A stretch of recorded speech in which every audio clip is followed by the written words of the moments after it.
In the heart of the African savanna, life is not a gift. It is a daily negotiation with death. Here, the grass hides more than just shadows, and every breath taken is a victory against an invisible clock. We often look at the wild and see only the violence of the kill, yet the true story lies in the quiet intervals between the chaos. It is a game of high stakes where the losers are forgotten and the winners simply earn the right to fight another day. Before we descend into this world of calculated survival, take a moment to join our community by subscribing to the channel. Let us explore the cold logic of the wilderness together.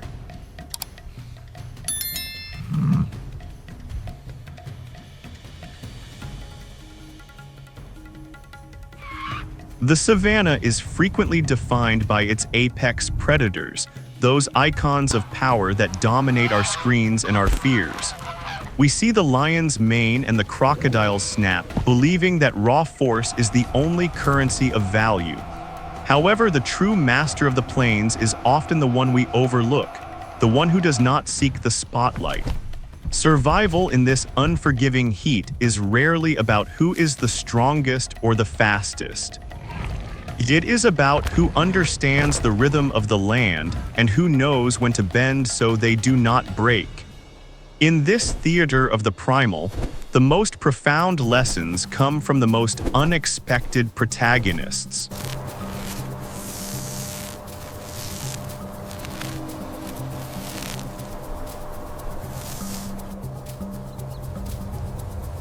Consider the African warthog, a creature frequently dismissed as a mere secondary character in the drama of the wild. To the casual observer, its rugged appearance and dusty hide suggest a lack of refinement. Yet this animal is a masterclass in pragmatic intelligence and strategic humility. It does not possess the regal posture of the lion or the terrifying grace of the leopard. Instead, it relies on a gritty, grounded wisdom that has allowed it to thrive where more noble creatures falter. The warthog knows that in a world of giants, being underestimated is a significant tactical advantage.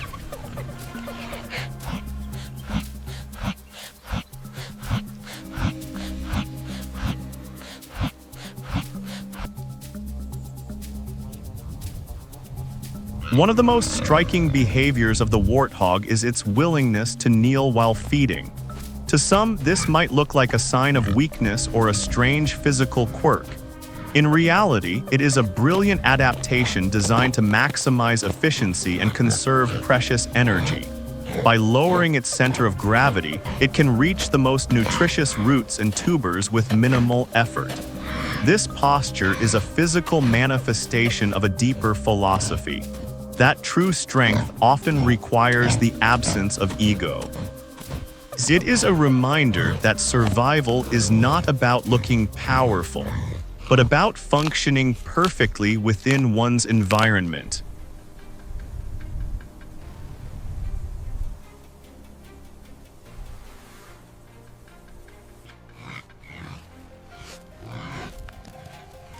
When the dry season arrives, the savanna transforms into a test of endurance that few can pass. Water holes vanish, leaving behind cracked earth and the lingering scent of desperation. While other animals panic or migrate in exhausted herds, the warthog remains calm and methodical. It utilizes mud baths not just for cooling, but as a protective layer against parasites and the blistering sun. Every action is a calculation, a way to mitigate the harshness of the elements through practical application. It survives the drought not by fighting the sun, but by outlasting its cruelty.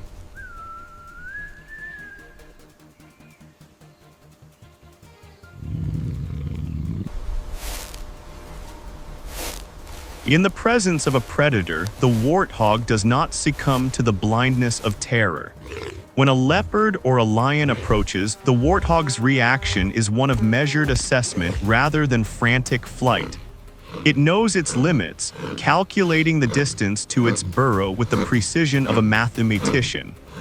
If it must fight, it does so with a surprising and dangerous ferocity, using its tusks as a last resort. But its primary weapon is its mind, its ability to remain steady when the world around it is screaming for blood. This is the courage of the discreet, the bravery of those who choose their battles with absolute care.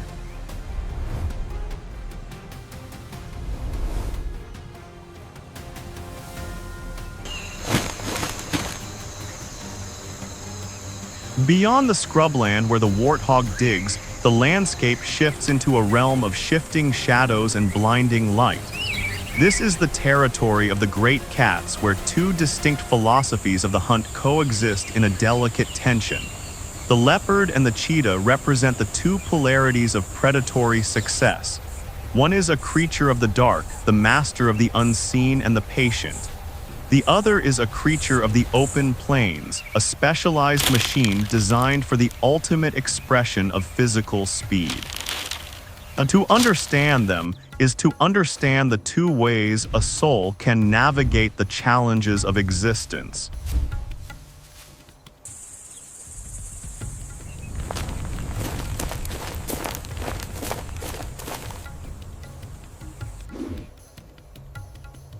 The leopard is the ghost of the forest, a silent architect of demise who operates on the periphery of vision. Its strength is not found in a pack or a pride, but in the absolute sovereignty of its own solitude. It moves through the branches and the high grass with a fluid grace that suggests it is part of the wind itself. Every gesture is economical, every movement serves a purpose, and no energy is ever wasted on vanity. The leopard does not need to be seen to be powerful. In fact, its power is derived from its invisibility. It waits for the world to come to it, confident in its ability to seize the moment.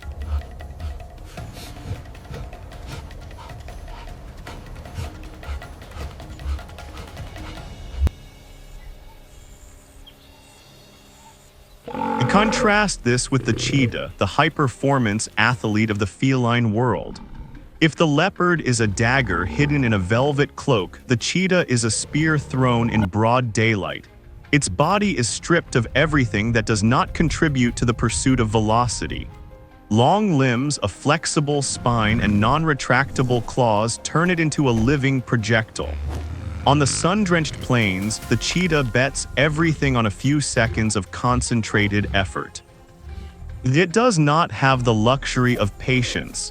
It must create its own opportunities through sheer, explosive willpower.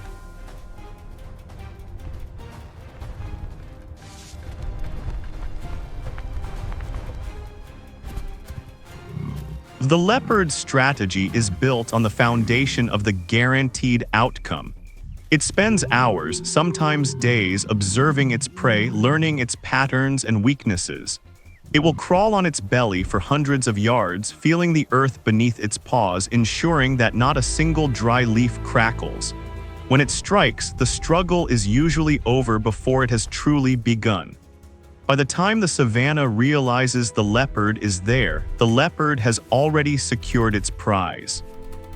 It is a master of the vertical world, dragging its kill high into the trees to keep it away from the reach of thieves.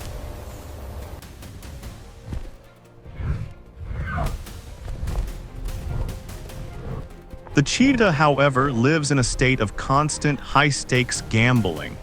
Its speed is a magnificent gift, but it comes at a staggering physical cost. A full sprint pushes the cheetah's body to the very edge of biological failure, raising its internal temperature to dangerous levels. After a chase, it is often too exhausted to eat immediately, forced to pant in the grass while its heart rate slows. In these moments, it is at its most vulnerable, a king of speed that can be bullied by a common scavenger. The cheetah's life is a reminder that great talent often carries an equally great burden.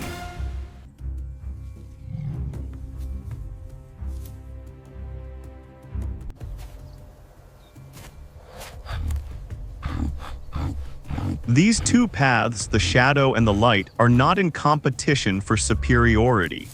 They are two different answers to the same fundamental question: how do we survive in a world that wants to consume us? The leopard chooses the path of controlled environment and minimized risk. The cheetah chooses the path of maximum effort and high-reward volatility. Both strategies are successful, and both are necessary for the ecosystem to maintain its internal logic. Nature does not favor one over the other. It only favors the one that is most consistent with its own nature.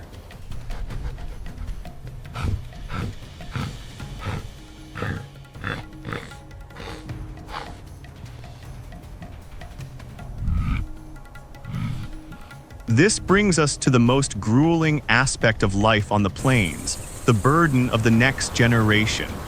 For the female cheetah, the challenge of survival is multiplied by the tiny lives that depend entirely on her prowess.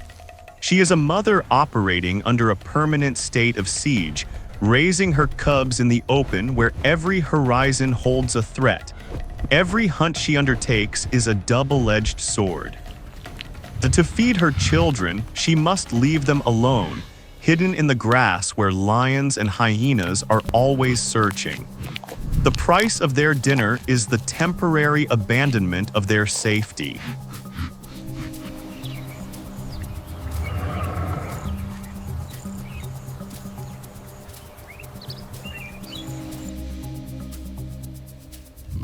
The motherhood of the cheetah is a narrative of profound anxiety and relentless work.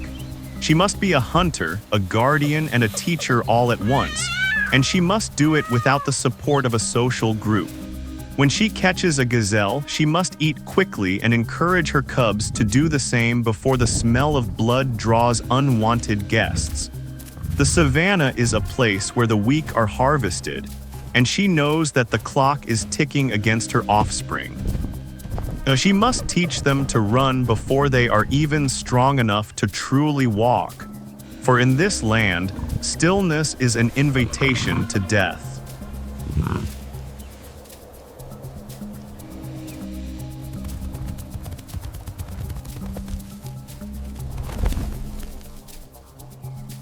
The eventual separation of the cheetah mother from her cubs is not a moment of tragedy, but a fulfillment of her duty. She has given them the tools of the wind, the knowledge of the hunt, and the instincts of the survivor. When they finally part ways, it is the natural conclusion of a cycle that has repeated for millions of years. They do not say goodbye, they simply step into their own versions of the race. The success of the mother is measured not by how long she kept them near, but by how well they can survive without her. In the wild, love is expressed through the cold, hard lessons of self-reliance.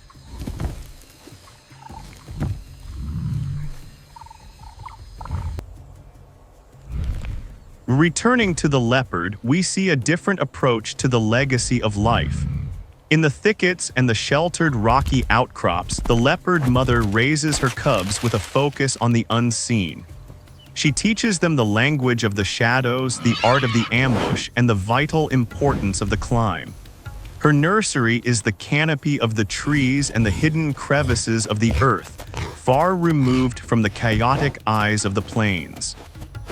She is the architect of a secret world, ensuring that her cubs understand that their greatest weapon is their ability to remain a mystery.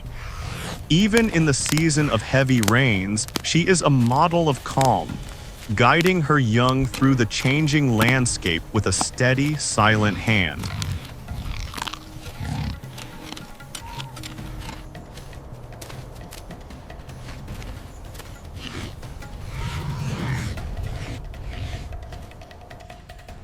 The leopard's role in the ecosystem is that of a stabilizer, a regulator of populations that keeps the balance in check. By hunting the sick, the old, and the unwary, the leopard ensures that the herds remain strong and the vegetation is not overgrazed. It is a grim task, perhaps, but it is one handled with an elegance that borders on the divine. The The leopard does not kill for sport or out of malice. It kills because it is the function it was designed to perform. In the grand design of the 2025 years of natural history we study, the leopard remains a constant, a sentinel of the ancient ways.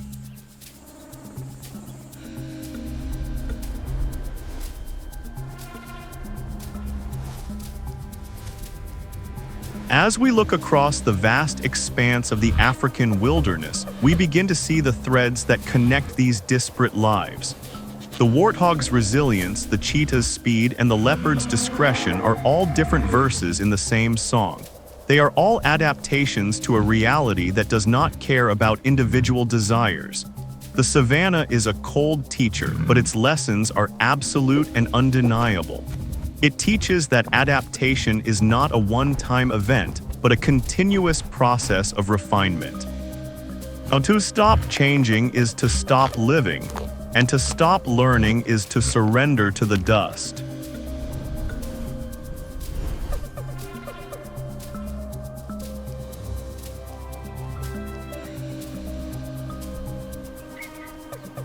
The ultimate winner in this landscape is not the one who wins a single fight, but the one who can navigate the seasons.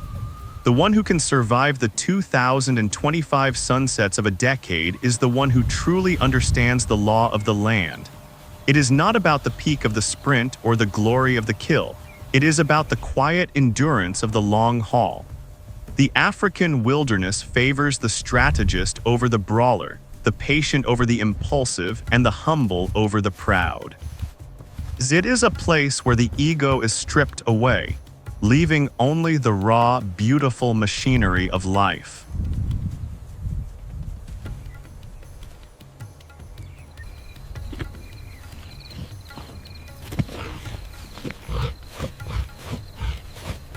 What can we take from these masters of the wild and apply to our own complex modern lives? Perhaps the most important lesson is that there is no single correct way to succeed. You may be a warthog, surviving through practical intelligence and the courage to kneel when necessary. You may be a cheetah, built for high-risk, high-reward bursts of brilliance that require immense recovery. Or you may be a leopard, moving silently through the shadows of your industry, waiting for the perfect moment to make your mark. Each path has its own costs and its own magnificent rewards.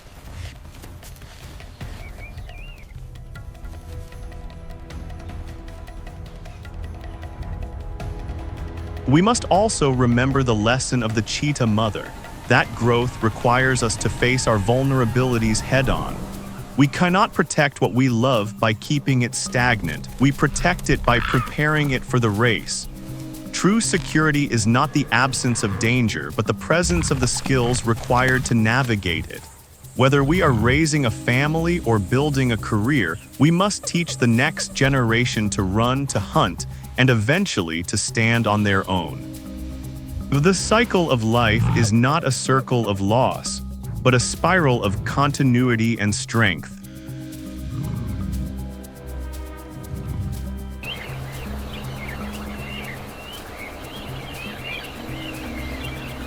Thank you for spending this time in the wild with us, exploring the deep strategies of the African savanna. If you found value in this journey through the logic of survival, please subscribe to the channel and share your thoughts in the comments below. Which animal strategy resonates most with your current life situation? We look forward to hearing your insights as we continue to decode the mysteries of the natural world together. Until next time.